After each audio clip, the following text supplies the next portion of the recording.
Hello and welcome to Let's Talk, a podcast for human skills and mindset.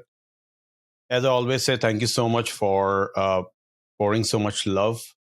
I'm getting different kind of feedbacks in terms of what are the enhancement we can make, what are the things which we are already doing good. There are a lot of people who are encouraging us in terms of the quality of guests we are getting. So thank you so much for providing those feedback, and we are continuously striving for getting the guest of your choice or the things which you would like to hear, listen, or view. So we will continuously work on that. And as I always mention, please feel free to comment so that I get to know about uh, any kind of feedback which otherwise you may not be able to give. So that being said, let's get into the conversation today. Before I introduce the guest, let me give you some perspective and some experience here. And people who follow me on LinkedIn might have some indication when we start discussing about it. So we get to know on LinkedIn, and I saw a few of the conversations where some of my colleagues or people who are connected on LinkedIn posted some comments on his post, and I started looking through that, and I got very inspired about the thought process, the philosophy, and specifically the way he explained certain things, which most of the time in life is so complex, and he tried to ease it out. So I started looking into the post, and I started following him. And then what happened? I made my plan to visit India, and as the destiny has, I get to Bangalore where he resides as well. And I was like, let me just try to reach out and see that if he has some time to meet me. And he graciously accepted my request, and we have 1 hour discussion, which eventually led to now what we are talking face to face here. So that being said, Srikanthan Kumarasamy, or I would say in short, Srikant, thank you so much for providing your time and welcome to the podcast. Thank you. Sorry, it's been a privilege and pleasure to be part of this podcast. Yeah, you said it right. So we connected on LinkedIn, I think about a year ago. Actually, Yeah. we not had a discussion after that. When you reached out to me about 2 months ago, 3 months ago, I don't exactly remember. I was pretty busy. You asked me whether I'm open to come into a podcast. I said, hey, Yes. there are too many things happening right now. I don't think I'm ready for it. And and I remember I put a post on one of your colleagues from Microsoft, and you kind of say, "Hey, so you're in Bangalore, so let's. I'm coming to Bangalore, so when I come, can I meet you?" And I said, "Yeah, sure." And of course, I didn't expect you to land up somewhere close to where I stay, Yeah. and that was. And then, of course, we met and we spoke, and we had a good time. Yes, Yeah. definitely. Yep. So here I am in your podcast. I'm here to kind of answer any questions that you may have, and let's roll.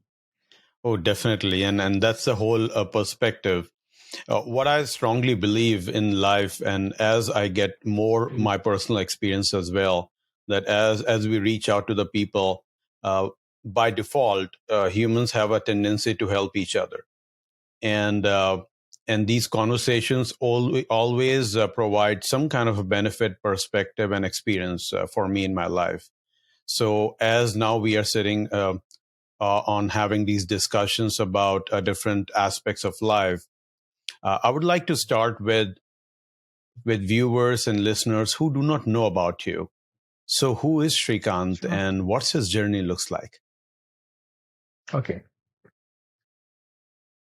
So this is a question that I get asked quite often. So who's Srikant? See, I come from a very humble background, right? So I was born in a family of four children, four boys. I'm the second. And my parents never went past high school. So my father studied only up to the fifth grade. My mother studied only up to the eighth grade. My father started his career as an assistant to a cook. And when my father and mother got married, my mother did not even know how to cook. And my father used to teach her cooking. And then by the time he had started his own, I won't say a company, it's just a shop to sell textile. And then one thing that my parents kept telling us, or my father kept telling us, is that education is the only thing which is going to bail you out of wherever you are right now. So we lived in a small house, part of an apartment. So we just had a living room and then a kitchen and an attached toilet and a bathroom. It's about 500 square feet. That's all we had. So we grew up in that place. And one thing I think my father was very serious about is provide good quality education. I would say he went beyond his capacity to provide education for all of us in some of the best schools in the country. And all of us took that very seriously.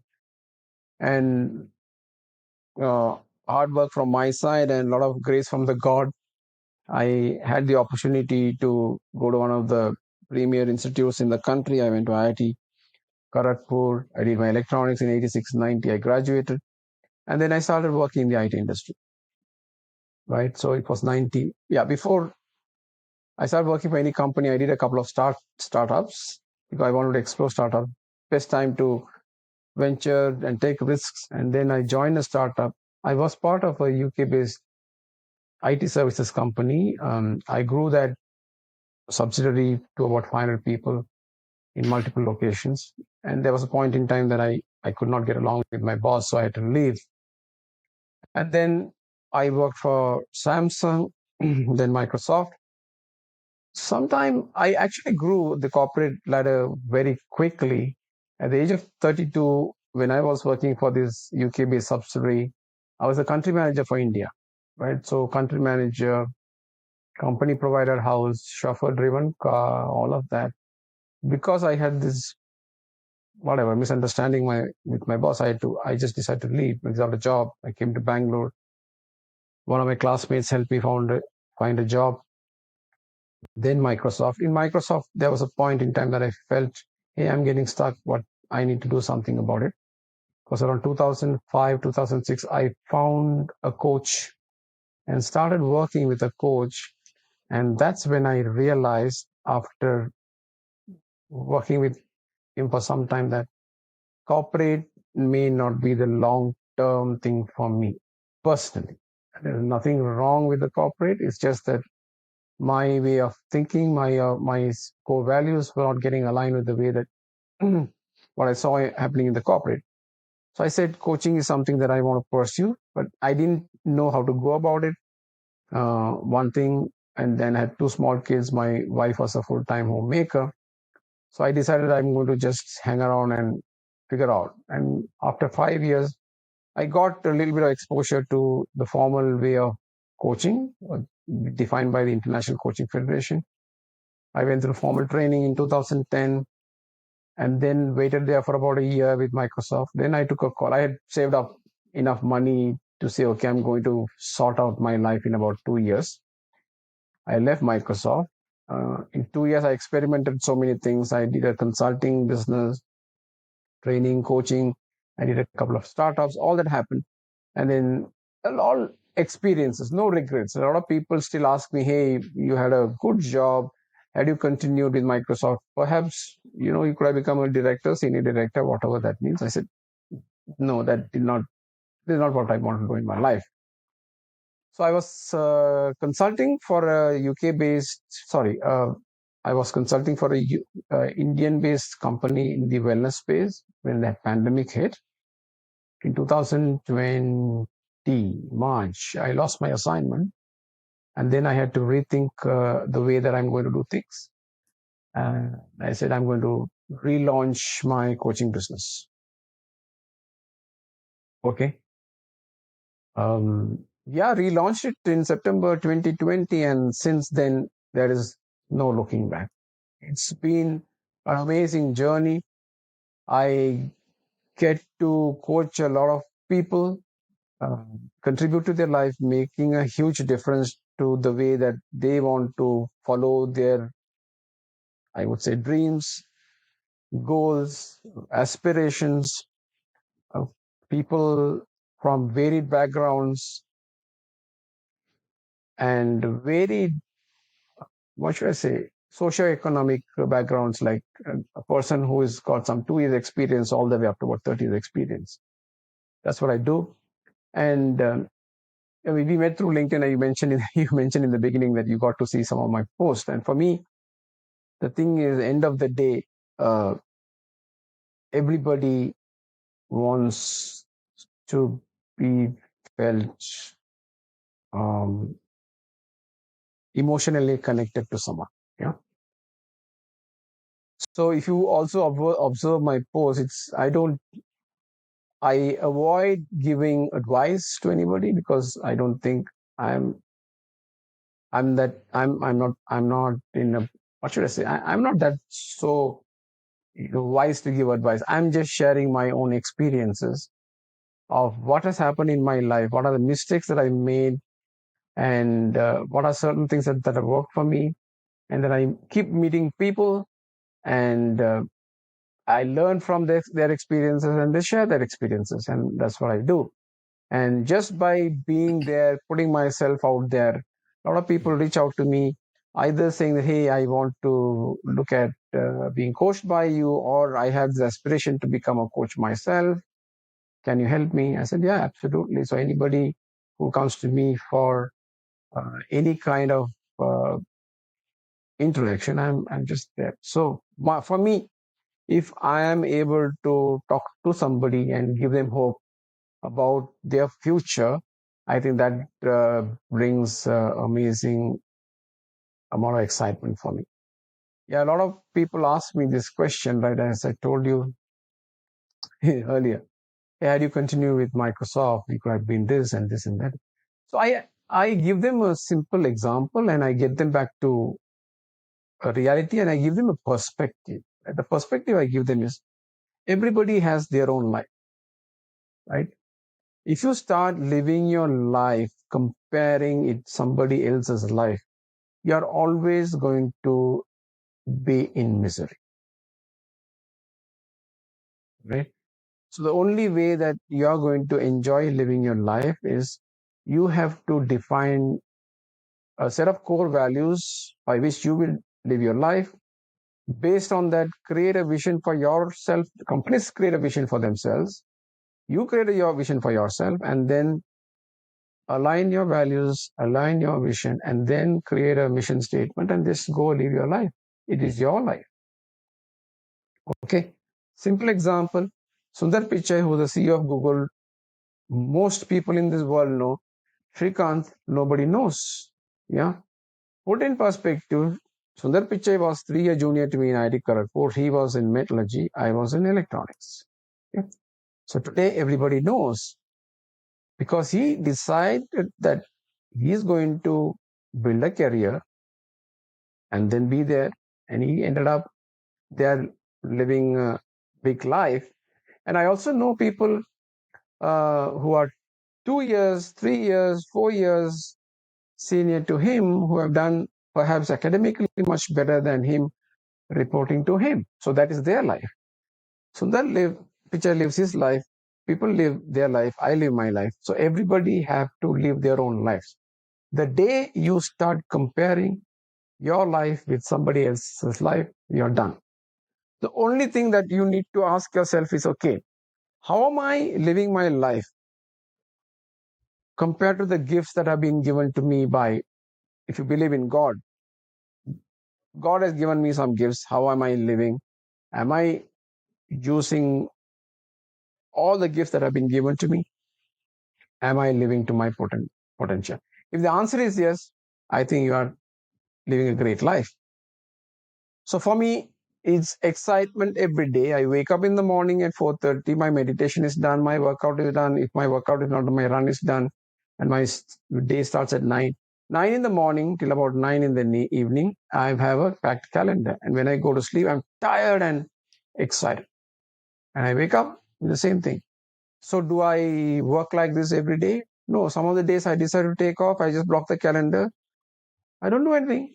I just hang around, I just read some books, and I just listen to some music and watch some movies, and that's about it. That's about it, right? Yeah.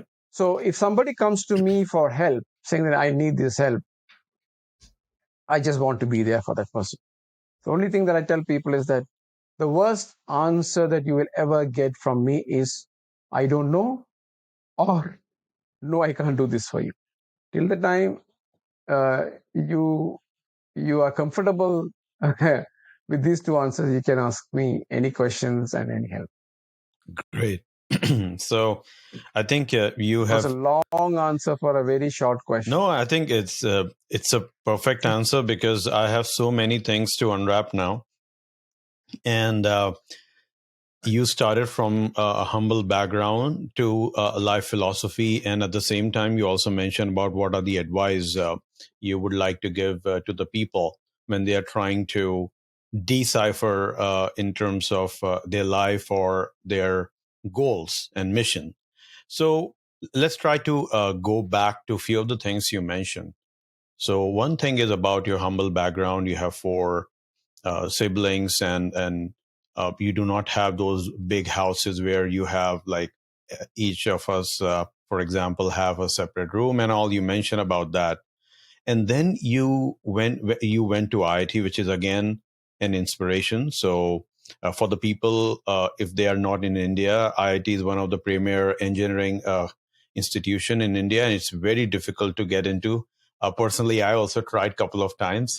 I didn't get through, so I totally understand that part of working hard to get through those premier institutions. So from that background to going through IIT, and then I'm intrigued about that particular thing you mentioned about in 1990 when you started the startup. At that time, startup was not a kind of a culture. I mean, and I think, just correct me wrong, at those period, having a very comfortable a job which has a cushy job or gives a good pay is enough for a person to consider in from the society perspective that you are leading a comfortable and you are successful in your life. So what exactly prompted you to go into these startups and try a few things out, because this itself help us to understand the mindset of people that maybe millennials or the people at Gen Z at this point who would like to start something new. So what was going on? Help us walk through at that time of 1990 when you started working these startups. Yeah. So we had a training and placement. His name is Professor Bhaskar.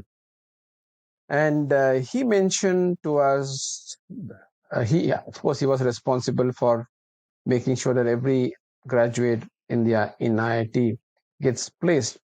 So sometime when I met him, he said, "Yeah, it is good to have a job.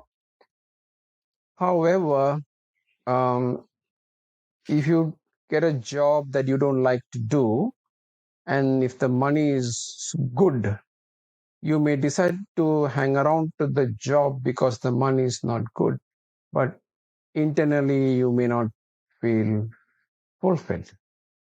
So this is the time he said, okay, if you don't have any obligations for the family, you have to kind of get into a job and earn money and so on and so forth. Maybe you should take a chance to do something in your own. And by that time, IIT Kharagpur had set up this, they call it the Science and Technology Entrepreneurship Park or something. They call it the STEP. So they had just set it up that year or the previous year. So IIT Kharagpur was encouraging people with any ideas to be there and explore something. So I had a friend who also said, "Hey, let's do this together." That's how it happened. So you may want to call it stupidity. I don't know what it is. We just did it. That's Good. So So you get to the startup, and then obviously you work for a couple of years, and then you move to different organizations. And I was looking into your career path, and I saw that one of the core skills which you have is about building an operation, reaching and like managing the people. Like you have mentioned that you have increased the strength, human strength, like maybe like from 5 or 10 people to 100 or 130 plus. And at the same time, you also be pretty cost effective. You save a lot of money for the organization.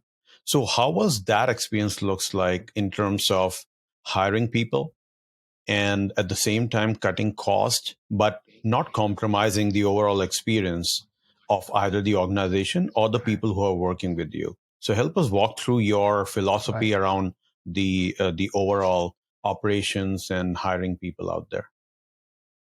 Yeah. I'm glad you asked that question. So now, when I started working for this UK-based subsidiary, I was just given a 5,000 square feet space in Techno Park in Trivandrum, and I said, okay, here is the space. Just go build the business. Yeah, so I pretty much done everything, like pulling wires to setting up, um, you name it, and I have done everything. I've mopped the floors, I've washed utensils, everything possible a startup guy has to do. I did it because I had the experience of doing startups. One thing that I firmly believe, Saurabh, is that I believe in young talent. Okay, young talent. Uh, I go by this philosophy: hire them for attitude, trade them for skills, and reward them for performance. Let me Yeah, repeat that please. again: hire for attitude, train for skills, reward for performance. Awesome. And that is what did good things for me because I bet on young talent. I hired a lot of freshers. It was easy for me to mold freshers than to get somebody from the okay certain position. You need to get somebody from the industry. When you get people with uh, good attitude, young fresh talent, they are willing to do anything for you because they know that I am willing to do anything for them. Okay. So that is what helped me to grow that kind of organization size. So I was, as you mentioned, it was zero. I was the first employee, zero, and I grew that up to about 500 employees in about 5 years in three different locations. 90% of the people that I hired are fresh out of college, not engineering graduates. Very few engineering graduates because it was IT services company. We didn't have to have hired engineering graduates, so we had a process meaning there was a process that got defined and we went by that process and hired those people. But amazing talent. Uh, as we speak now, some of them have grown in the same organization to a VP level, or they have gone and started their own company, founder CEOs, and they are like working as VPs, senior VPs, and other companies as well. Right. So that gives me a lot of pride, joy, even after 25, 26 years, people remember me. They are in touch with me as we speak because I started this company in Trivandrum. They have invited me to come to Trivandrum, which I'm making a trip sometime in September. And all of them have got married. They want to meet me with their families. It is amazing, Yeah. right? So if you ask me this question, what made it possible? Yeah, I would say two things. One is I uh, believed in young talent who had great attitude, and I one of my core values is relationships. So I think I continue to treat people regardless of their background as human beings. For me, there is nothing called oh, okay, he's a driver, he's a waiter, he's that, he's a no. Finally, we are all human beings because today I graduated from IIT, and I'm a one of the one among 1,500 MCC coaches in the world. It happened because I was privileged. You give the same opportunity to somebody else who is not from a privileged background. I'm sure somebody will be able to do it, and we have many examples like that. So just because I was born in a privileged family, it doesn't mean that another person who is serving me has to be less as a human being. Right? So you treat human beings the way they are. I think magic will happen. Yeah, so true. I mean, you are pretty modest in saying about the privilege and all. I know that there are people who try to find, uh, I would say, challenges or complaints in every aspects of their life, and thinking from their perspective. I was listening to one of the uh, interviews of Jeff Weiner, the CEO of LinkedIn, and he was explaining about how people only look towards they are pretty egocentric, like what they think, and they would think like the world revolves around that thought process, and understanding the other person's perspective is so difficult, uh, because that's what they think about it. And at the end of the side of the story, a lot of misunderstanding and those things happens, but at the same time it's an experience. If you learn, as you mentioned about getting startup, you didn't see that if I'm a founder or maybe I'm in an executive position, I may not be doing a certain kind of work. As you mentioned that you did the dishes, and you even mopped the floor at some point in time, because you have been seeing those startup culture. Had it been a person who always work on a certain level, may have some things which they are not comfortable with. So that is also shows a flexibility, and creates some kind of life perspective. So that being said, let's move on to uh, your the career as far as the coach is concerned. So you are a life coach, performance coach, leadership coach, and you mentioned about you met one of your mentors, and you get to know that this is something which I really love, and I would like to pursue. And again, because of your having that startup mindset, and try to give up things to get things, you left the job, which most of the people are not very comfortable with. And I've seen a lot of people who have so much talent, but because they hold on to something, and they have that fear of losing out, they are just wasting their talent to make a difference in their life, and maybe in the whole world, for that matter. So apart from your mentor, I know that you're running. We share the same passion about running. What about these sports or extracurricular activities gives impact to a person's life in making decisions, or making their or crafting their own personal philosophy? It's a good one. In fact, I've been playing sports ever since I was in school. I played basketball for IIT. Um, of course, team sports teach very different dynamics, right? So it's a team. So you have certain skill sets, and another person has another skill set. So you're not competing with each other. You're complementing each other, right? As far as marathon is concerned, I mean, running is something I took up uh, yeah, after I turned 45. That I took up because when I left the corporate, I felt there was a point in time that I was losing discipline. I'm a very, very organized, disciplined person. I I run my day based on a calendar. I have to plan ahead, and all of that went out of the window because nobody was there to question it. So I could get up at any time, do anything that I want to do at any time. That was making me feel very uncomfortable. I said, no, this is not good. I need to get some discipline. I thought running was one way. Uh, not exactly running. If I set a goal, then for me, working towards a goal gives me a lot of adrenaline. I get excited. So I said, okay, I saw a hoarding in 2013. I saw a hoarding TCS 10K happening in May. I saw this in March. I said, okay, maybe I should give it a shot.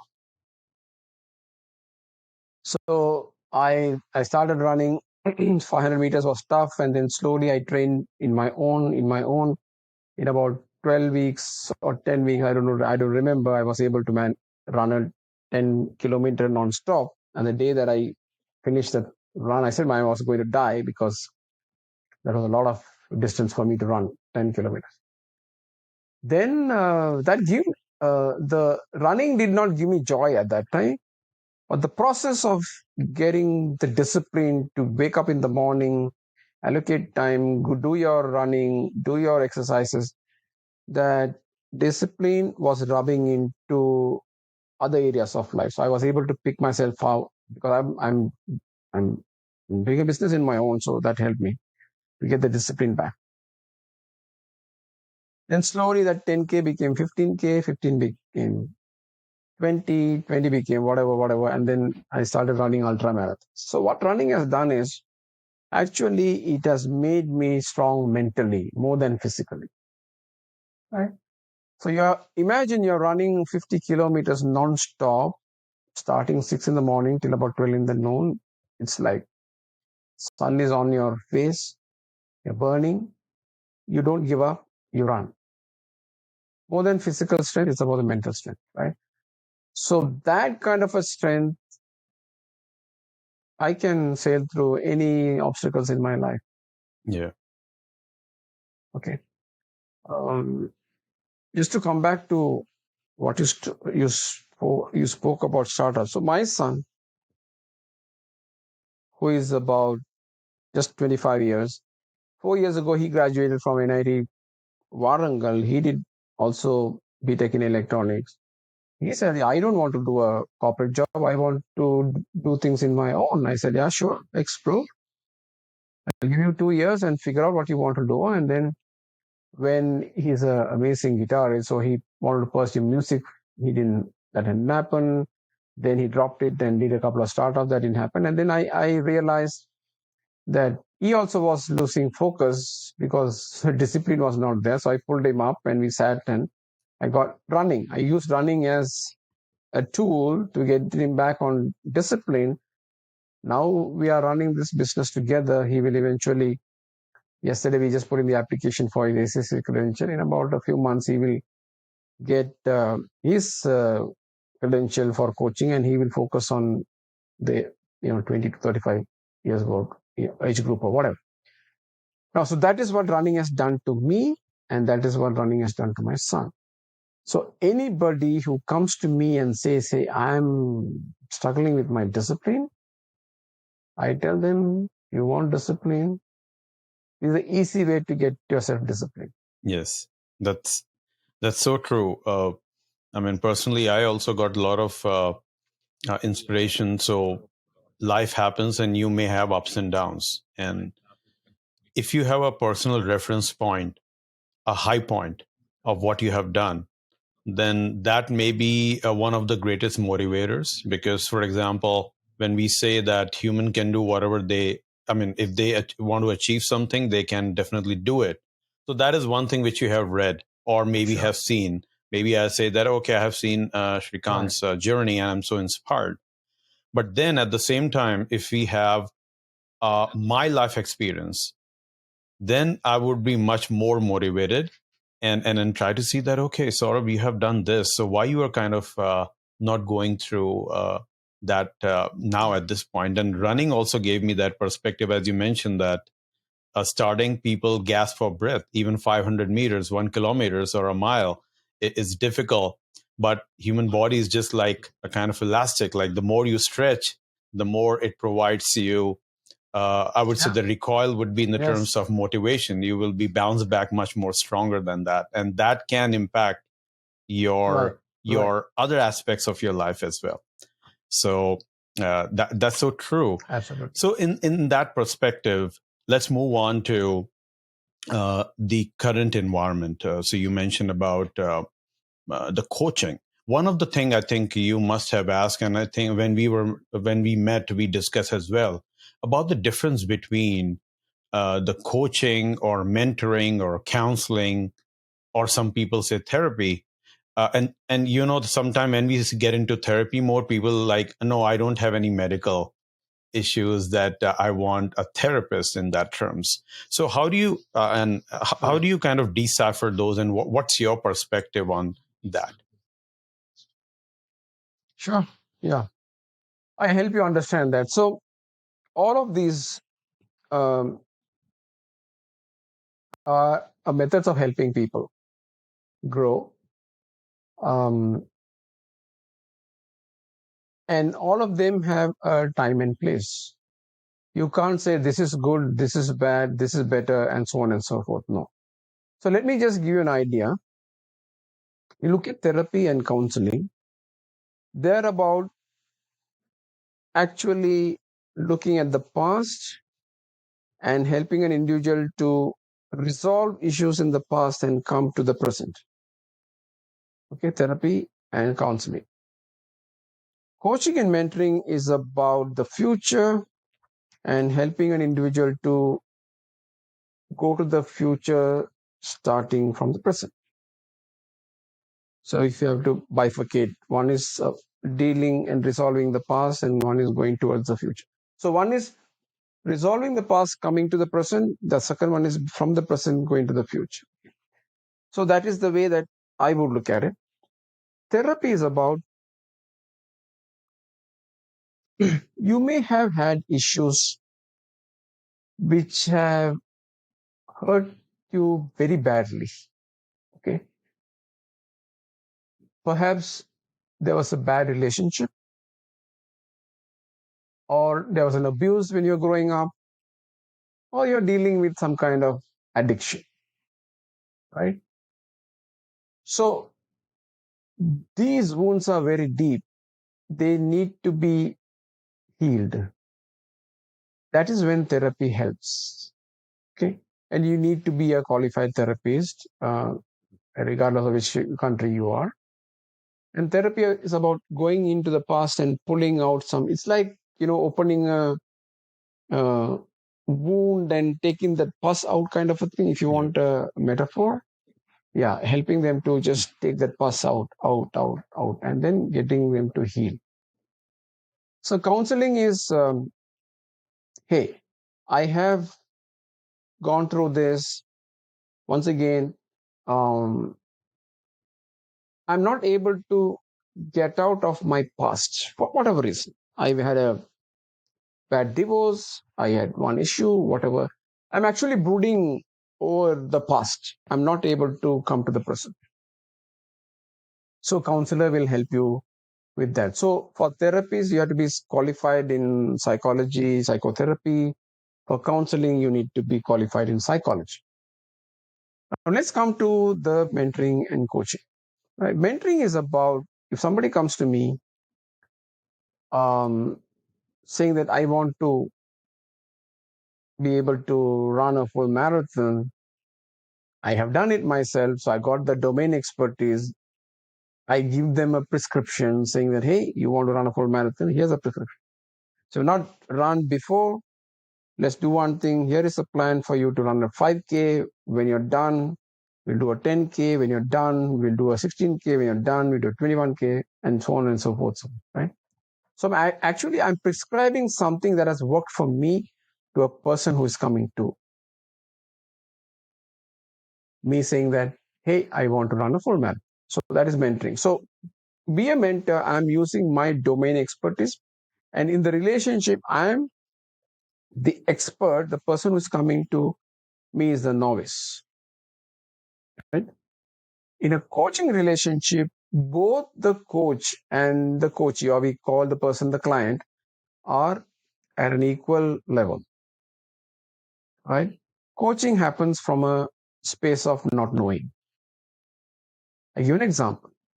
So let's assume that somebody comes to me saying that, hey, I want to run a full marathon.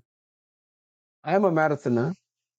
If I take the mentor approach, I will just prescribe what I told you just a little while ago, if I wear the coach's hat, the first question I would ask is, okay, what is the reason behind you wanting to run a full marathon? What's your why? What is the purpose? Yeah. And then go a little deeper, dig, and then explore more. It's like peeling an onion. Peel the first layer, peel the second layer, peel the third layer. You keep peeling and peeling and peeling. What may happen is that the person came to me not because that person wanted to actually run a full marathon, that person wanted to lead a healthy lifestyle. And he or she looked at running a full marathon as one way of leading a healthy lifestyle. So, for all you know, when you go through the conversation and exploration, the person may get some new insight saying that, hey, actually, I don't want to run a full marathon. Maybe what I will do is I will just stick to running because I want to enjoy running 5K, 10K, go swimming a few days, go for my cycling someday, do my yoga, maybe some taekwondo, I don't know, whatever. They come up with their own solutions. And as a coach, my responsibility or my role in the coaching relationship is to help the person who is coming to me to redefine the problem. When they redefine the problem, they will find the answers, they find the solutions. And when they find the solutions, actions, and so on and so forth, it is my role to provide the support, hold them accountable for actions, timelines, so on and so forth. Though both mentoring and coaching use similar set of skills like asking questions, listening actively, so on and so forth, both are future oriented. The fundamental difference is one is operating from a space of I am the expert, the mentor. The other one is operating from a space of I don't know anything about you, about your context. So let's explore this together. Let's work from a space of not knowing. It is like unraveling a movie. You start the movie without knowing what is going to happen in the end. And then organically the movie kind of evolves.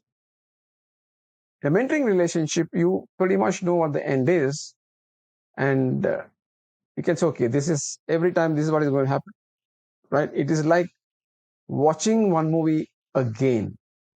I mean, Yeah. this just came up for me. Yeah, no, that's so true, I think. Yeah. And it seems like out of all these different guidance methodologies, coaching is something which you are focused on, and which helps, like, Yeah. people from different walks of life can reach out to you, and you can help them find their the true north, or their philosophy and mission in their life, Yeah. without uh, without having maybe a domain expertise, because as you mentioned, that is more towards the mentoring side of Yeah. the house.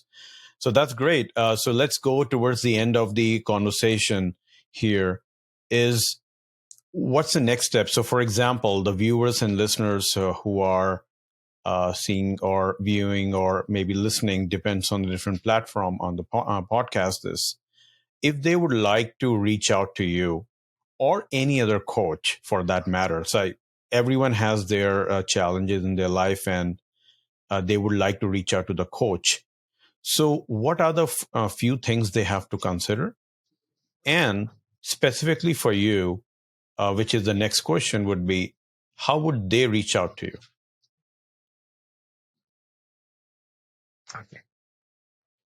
There are two things. One is if somebody is looking for a coach, they need to be willing to change.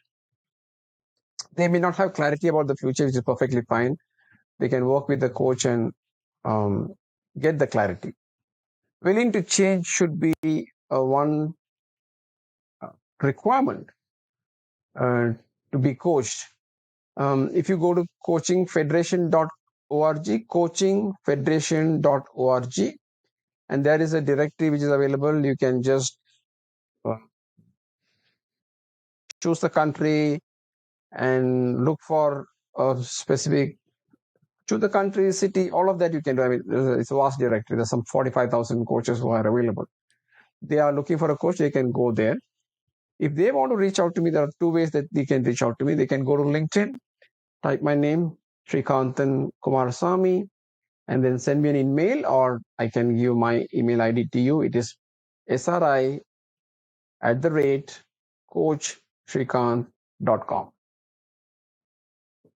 sri at the rate coachshrikant.com. Perfect. Yeah. And we will include this as our show notes about the email address and Shrikant's LinkedIn profile so that you can reach out to you.